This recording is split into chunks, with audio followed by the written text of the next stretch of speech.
দলের বা কোনো লোকের নয়, আপামর সমস্ত জনসাধারণের একমাত্র স্বাধীনতা বিরোধী যারা ছিল তারা ব্যতীত। ইসলামেও যুদ্ধ অপরাধকে অত্যন্ত বড় একটা পাপ বলে মনে করে এবং এর শাস্তিকে নিশ্চিত করা প্রয়োজনীয়তা উল্লেখ করা হয়েছে হাদিসে।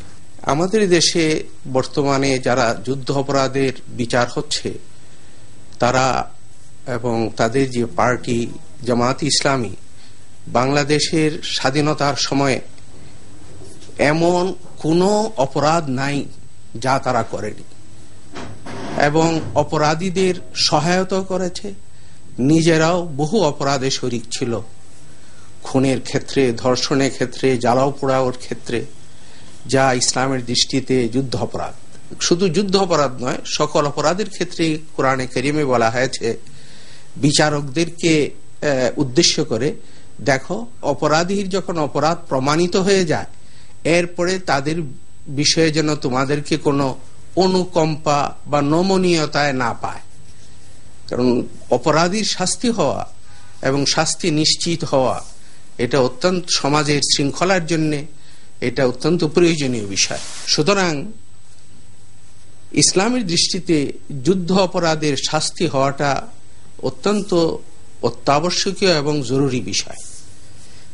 বর্তমানে যে উদ্যোগ নেওয়া হয়েছে এই উদ্যোগকে আমরা সাধুবাদ জানাই এবং প্রশংসনীয় বলে মনে করি।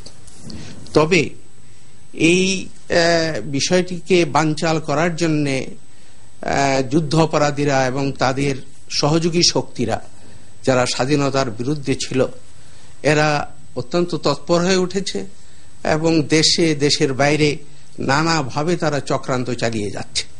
এই যে তাদের চক্রান্ত, আর বিশেষত তাদের যে দল জামাত ইসলামী এবং শিবির যারা রাস্তায় রাস্তায় তাণ্ডব চালাচ্ছে, এটার সাথে ইসলামের কোনো সম্পর্কই নেই। মৌলিকভাবে জামাত ইসলামীর সাথে ইসলামের কোনো সম্পর্ক নাই। উলামায়ে কেরাম এক বাক্যে বলেছেন জামাত ইসলামী কোনো ইসলামী দল নয়। কারণ হলো আমাদের ঈমান হলো, বিশ্বাস হলো মুসলমানদের যে কোরআনে কারীমের মধ্যে কোনো রদবদল হয় নাই। এই জামাত ইসলামী তাদের যে মূল গুরু মওদুদী উনি লিখেছেন যে কোরআনে কারীমের 1/3 প্রচ্ছন্ন হয়ে গেছে তার বই 4 বুনিয়াদী ইসতিলাহের মধ্যে। জামাত ইসলামীর অন্যতম পাঠ্য বই হিসাবে এটা স্বীকৃত। সুতরাং জামাত ইসলামীর সাথে ইসলামের কোনো সম্পর্ক নাই। জামাত ইসলামীকে ইসলামী দল মনে করা এটা একটা বিরাট ভুল। এই ব্যাপারে বড় বড় উলামায়ে কেরাম যাদেরকে দেশবাসী মানে, মৌলানা মাদানী, হযরত মৌলানা থানভী, শামসুল হক ফরিদপুরি, হাফিজি হুজুর, তারা সকলেই মওদুদী দলকে, জামাত ইসলামীকে ইসলামের পরিপন্থী একটা দল হিসাবে তারা ঘোষণা দিয়েছেন, ফতোয়া দিয়েছেন। এমনকি বড় মুফতি, খুদ পাকিস্তানের মুফতি শফি সাহেব বলেছেন যে জামাত ইসলামীর সাথে আত্মীয়তার সম্পর্ক স্থাপন করা, জামাত ইসলামী যারা করে তাদের পিছনে নামাজ পড়া, জামাত ইসলামীর সাথে কোনরূপ সম্পর্ক রাখা এটা জায়েজ নয়। এমনকি কেউ যদি কোনো এমন ইমামের পিছনে নামাজ পড়ে যে জামাত ইসলামীর বিশ্বাসকে পোষণ করে, তার পিছনে নামাজ পড়লে নামাজ তো হবেই না, বরং এই নামাজকে আবার দোহরায় পড়তে হবে। তো সুতরাং এদের তো ইসলামের সাথে কোনো সম্পর্কই নেই। এবং এটি ইসলামে কোথায় আছে যে সাধারণ মানুষের গাড়ি ঘোড়া ভাঙ্গা, সাধারণ মানুষকে বাধা দেওয়া, এটা ইসলামে একটা কবিরা গুনাহ।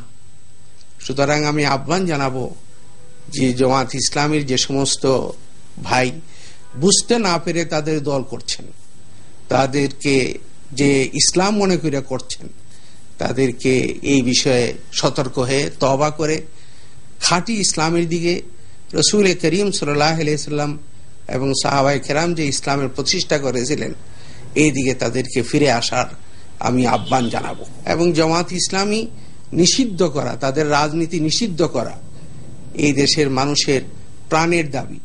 তারা কেবল স্বাধীনতার বিরোধিতা করে নাই, তারা মনুষ্যত্বের বিরোধিতা করেছে। তারা কেবল মনুষ্যত্বের বিরোধিতা করে নাই, তারা ইসলামের সঙ্গে অপরাধ করেছে। ইসলামের দৃষ্টিতে তারা অপরাধী। ইসলামকে তারা তাদের রাজনৈতিক ব্যবসার জন্য, তাদের রাজনৈতিক চালবাজির জন্য তারা ইসলামকে ব্যবহার করছে।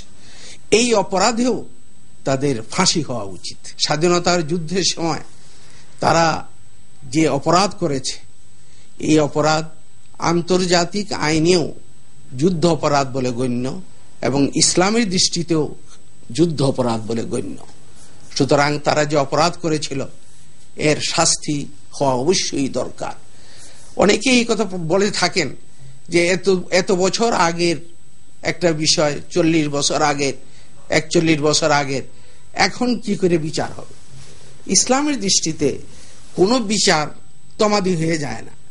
এমনকি দুনিয়াতে যদি সে বিচারের সম্মুখীন কোনো কারণে নাও হয়, চক্রান্তের কারণে নাও হয়, হাসরের ময়দানে হইলেও তার বিচার করা হবে। সুতরাং বিচার তমাদি হয় না, বিচার তো হবেই, যে কোনো মুহূর্তে বিচার হতে পারে। তো সুতরাং এই ধরনের প্রশ্ন তুলে বিভ্রান্তি ছড়ানোর কোনো অবকাশ নাই। তাই আমি সকলকে বলবো এই বিষয়ে একাট্টা হয়ে, ঐক্যবদ্ধ হয়ে এই বিচারের রায়কে যেন এদের চূড়ান্ত হয় এবং চূড়ান্ত রায় হয়, সর্বোচ্চ রায় হয়, এর জন্য আওয়াজ তোলা, এর জন্য সকল ধরনের কর্মসূচিকে গ্রহণ করা। দেশের একদিকে চলছে জামায়াত শিবিরের সন্ত্রাসী কর্মকাণ্ড, অন্যদিকে চলছে তারুণ্যের শান্তিপূর্ণ জাগরণ। গত 12 ও 13 ফেব্রুয়ারি ঢাকা ও চট্টগ্রামের বিভিন্ন স্থানে জামায়াত শিবির সন্ত্রাসী কর্মকাণ্ড চালিয়েছে। তাদের এই ত্রাস ও তাণ্ডব 71-এ তাদের ভূমিকাকেই মনে করিয়ে দিয়েছে। শাহবাগের নবজাগরণকে চ্যালেঞ্জ করে জামায়াত শিবির পীর মাশায়েখ জনতার মঞ্চের ব্যানারে পল্টনে জমায়েতের ডাক দেয়। তাদের এই হীন চক্রান্তে বাংলার জনগণ সাড়া দেয়নি। আমরা যদি ইসলাম সম্পর্কে বুঝতে চাই, তাহলে আমরা কোরআন হাদিস যিনিরা জানেন ওনাদেরকে অনুসরণ করতে হবে। এই দেশের হক্কানি উলামায়ে কেরাম, পীর মাশায়েখগণ সকলেই বলেন মওদুদি দর্শন এবং মওদুদিকে যারা সমর্থন করে জামাত শিবির, তারা হলো ভ্রান্ত একটা আকীদা।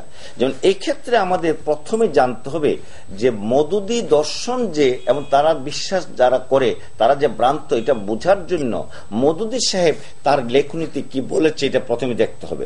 যেমন তিনি বলেছেন কোরআন সম্পর্কে যে পবিত্র কোরআনুল করিম হেদায়েতের জন্য যথেষ্ট, কিন্তু নাজাত বা মুক্তির জন্য যথেষ্ট নয়।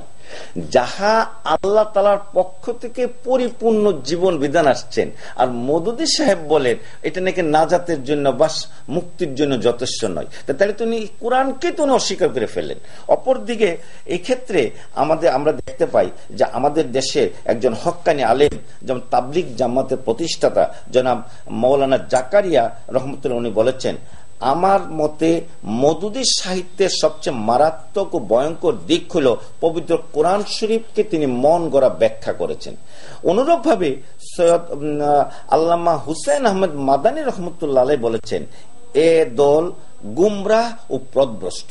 মওদুদি যে স্বীয় রচনাবলী পূর্ববর্তী আলেমগুলোর উপর, এমনকি সাহাবায়ে কেরামের উপরও সমালোচনা করেছেন। এবং আমাদের দেশের আরেকজন বিশিষ্ট আলেম শামসুল হক ফরিদপুর রহমতুল্লাহ বলেছেন যে যিনিরা সাহাবাদের সমালোচনা করে থাকেন তাদের পিছনে নামাজ পড়াও বৈধ হবে না। এখন যে হক্কানি উলামায়ে কেরামগণ এই মূল্যকে শত শত বৎসর যাবৎ ইসলামের দাওয়াত দিয়েছেন, যারা কোরআন পড়েন, হাদিস পড়েন, যিনিরা মুফতি, মুফাসসির, মুহাদ্দিস, এখন তিনিরা বলছেন যে তারা ভ্রান্ত। আর এটার প্রমাণ তো এখানেই যে একজন যদি ডাক্তারি বিদ্যায় পারদর্শী হন, 5 বছর 7 বছর MBBS পড়াশোনা করেন, তিনি চিকিৎসা বিদ্যায় উনি প্রেসক্রিপশন দিবেন। কিন্তু যেমন মিস্টার মওদুদী সাহেব যেমন পরিপূর্ণ মাদ্রাসায় পড়েন নাই, বাংলাদেশের যে অধ্যাপক গোলাম আজম সাহেব, ইনি ঢাকা ইউনিভার্সিটির পলিটিক্যাল সায়েন্সের উনি অনার্স করছেন, তিনি কিভাবে কোরআন শরীফের তাফসীর লেখে, আর ওনার ফলোয়ার্সরা কিভাবে ইসলামের দাওয়াত দিতে পারে। আর মূলত তাদের ড্রেস, চালচলন, আকীদা, দর্শন, পুলিশ পিটানো, এই ধরনের কার্যক্রম গত 1400 বৎসরের হক্কানি উলামায়ে কেরামগণ কেউ এইভাবে করে নাই। এই দেশে যে হক্কানি উলামায়ে কেরাম, নায়েবে রাসূলগণ যে দ্বীনের শিক্ষা, দ্বীনের দাওয়াতের কাজ করেছেন, এটার ব্যত্যয় ঘটানোর জন্য তারা সেই ইসলাম শব্দটা শুধু বলছেন, কিন্তু মূলত কোরআন এবং সুন্নাহর সাথে তাদের কোনো সম্পর্ক নাই। আমার সেই জন্যই এই দেশের যে লক্ষ লক্ষ উলামায়ে কেরাম আছেন, যিনারা মাদ্রাসায় পড়েছেন, তিনারা কওমি মাদ্রাসায় বলুন, আলিয়া মাদ্রাসায় বলুন, সে মাদ্রাসায় পড়া হক্কানি উলামায়ে কেরামগণ তাদেরকে ত্যাগ করেছেন, তাদের সাথে তাদের কোনো সম্পর্ক নাই। আমাদের বাংলাদেশে ইসলাম সম্পর্কে যদি জানতে চান, আমাদের দেখতে হবে কওমি নেসাবের হাটহাজারী মাদ্রাসায় মুফতি সুফি সাহেব আছেন, সেই পটিয়া মাদ্রাসায় আব্দুল হালিম সাহেব আছেন, সিলেটের বড় বড় মাদ্রাসা, কওমি মাদ্রাসা আছেন, সেখানকার মুরব্বীগণ দেখতে হবে। আলিয়া মাযহাব যদি দেখতে চান, তাহলে দেখতে হবে সে চট্টগ্রামের হাশমি শাহ হুজুরকে দেখতে হবে। যদি পীর মাশায়েখদের দেখতে চান, আমাদের সরসিনা শরীফ, ফুরফুরা শরীফ, চরমনের পীর সাহেব হুজুর আছেন। এই পীর মাশায়েখগণ সেই হক্কানি উলামায়ে কেরামগণ, যিনিরা নবীজির পক্ষ থেকে নায়েবে রাসূল হয়েছেন, কোরআন পড়ে, হাদিস পড়ে, সিয়াসিত্তার কিতাব পড়ে। এখন কোরআনও পড়বেন না, হাদিসও পড়বেন না, মাদ্রাসায় পড়বেন না, আর ইসলাম বলে ইসলামের দাওয়াত দেবেন। এই ইসলামের সাথে আল্লাহ রাসূল সাল্লাল্লাহু আলাইহি ওয়াসাল্লাম জমিনে দিন, পৃথিবীটাকে, জমিনটাকে সুন্দর করার জন্য আল্লাহর পক্ষ থেকে যে ওহীর দাওয়াত দিয়েছিলেন, সেই দাওয়াতে কোনো সম্পর্ক নাই। বরঞ্চ নবী করিম সাল্লাল্লাহু আলাইহি ওয়াসাল্লাম সে দাওয়াতকে কলঙ্কিত করেছেন এই মওদুদী দর্শনের জামাত শিবিরের সেই সমস্ত লাঠিওয়ালা, বোমাওয়ালা লোকজন। তাই আজকে যে এই নতুন প্রজন্মের জেগে উঠেছে, তারা জন্মসূত্রে, পারিবারিক সূত্রে ইসলামের মৌলিক বিষয় নামাজ, রোজা, হজ, যাকাত, ঈমান লালন পালন করে। তাই তাদের কাছেও, আলেমদের কাছে তো ধরা পড়েছেই, এবং সাধারণ মানুষদের কাছেও এই বিষয়টা স্পষ্ট হয়েছে বলে আজকে তাই শাহবাগ চত্বরের সেই গণজাগরণ। তাই আমি তাদের সেই গণজাগরণকে আমি সাধুবাদ জানাই, এবং তারা যে সেই তাদের এই অপকর্মকে বিরুদ্ধে যে দাঁড়িয়েছেন, এটা জাতির জন্য, ভবিষ্যৎ প্রজন্মের জন্য একটা গ্রিন সিগন্যাল, যে ইসলাম শব্দে ব্যবহার করে আর কোন নৈরাজ্য সৃষ্টি করা যাবে না। ইসলামের দাওয়াত দিতে গেলে সেই আলিয়া নেসাব, কওমি নেসাবের সে হক্কানি আলেম হতে হবে, তাদেরকে পরিপূর্ণ ইসলাম জানতে হবে, নায়েবে রাসূল হতে হবে। নায়েবে রাসূল না হয়ে শুধু ইসলাম বললে ইসলাম হবে না, বরঞ্চ সেই ইসলাম দ্বারা আমাদের কোরআনকে বিকৃত করেছে, আমাদের ইসলামের যে অর্থনীতি আছে সে অর্থনীতিকে বিকৃত করেছে, আমাদের ইসলামী সাহিত্যকে বিকৃত করেছে, আমাদের ইসলামিক যে সংস্কৃতি আছে, যে সংস্কৃতিতে হাম, নাদ, গজল, সেটা ছিল আমাদের একটা বাহন, যা শুনলে নবী প্রেমে মানুষ আকৃষ্ট হইতো, চোখের পানি আসতো। কিন্তু তারা বর্তমানে ইসলামিক সঙ্গীতের নাম দিয়ে তারা মানুষকে যে বিপদগামী করতে চেয়েছিলেন, সেই জিনিসটাও এখন জাতির কাছে ধরা পড়েছে বলে সেই বর্তমানে ইসলামিক সঙ্গীত আর কেউ শুনে না। তাই আমরা হাজার বৎসরের সে লালিত পালিত এই মূল্যকের দ্বীনি দাওয়াতের যে দর্শন ছিল, হযরত শাহজালাল মুজাদ্দিদ আমিন রহমতুল্লাহ দর্শন, মুজাদ্দিদ আল ফেসান রহমতুল্লাহ দর্শন, খাজা মঈনুদ্দিন চিশতি রহমতুল্লাহ দর্শন, যিনিরা কোরআন হাদিসের আলোকে সমাজটাকে সুন্দর করতে চেয়েছিলেন, সমাজ ব্যবস্থাকে কায়েম করতে চেয়েছিলেন, সাম্প্রদায়িক সম্প্রীতি বজায় রাখতে চেয়েছিলেন। আর তিনিরা সাম্প্রদায়িক সম্প্রীতির ভিত্তিতে এই হিন্দু মূল্যকে, বৌদ্ধর মূল্যকে কোরআন সুন্নাহর আদলে সুন্দর মানুষ হওয়ার দাওয়াত দিতে পেরেছিলেন বলেই আজকে ভারতবর্ষে আমরা 70 কোটি মুসলমান হয়েছি। কিন্তু এই মওদুদী দর্শনের দাওয়াতে এই মূল্যকে একজন মুসলমান হয়নি, বরঞ্চ মুসলমানের থেকে দূরে সরে যাওয়ার এই ষড়যন্ত্র তারা করেছেন। আর তাদের এই ষড়যন্ত্রের শিকার হচ্ছেন এদেশের কিছু যুবক ছেলেরা।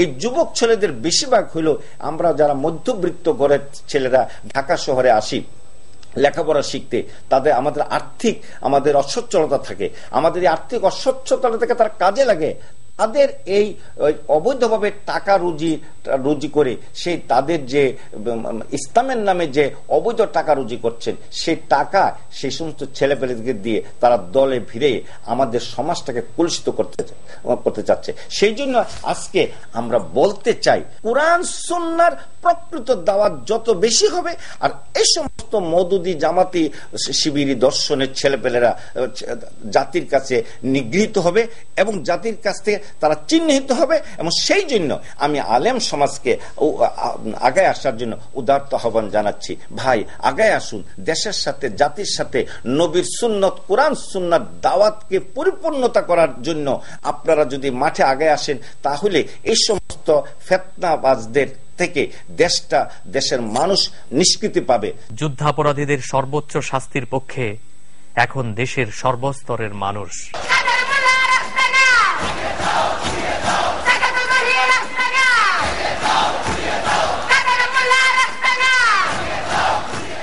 তাই আসুন জামায়াত শিবিরের এই সন্ত্রাস নাশকতা প্রতিহত করি, শান্তির পক্ষে, জাগরণের পক্ষে ঐক্য অটুট রাখি।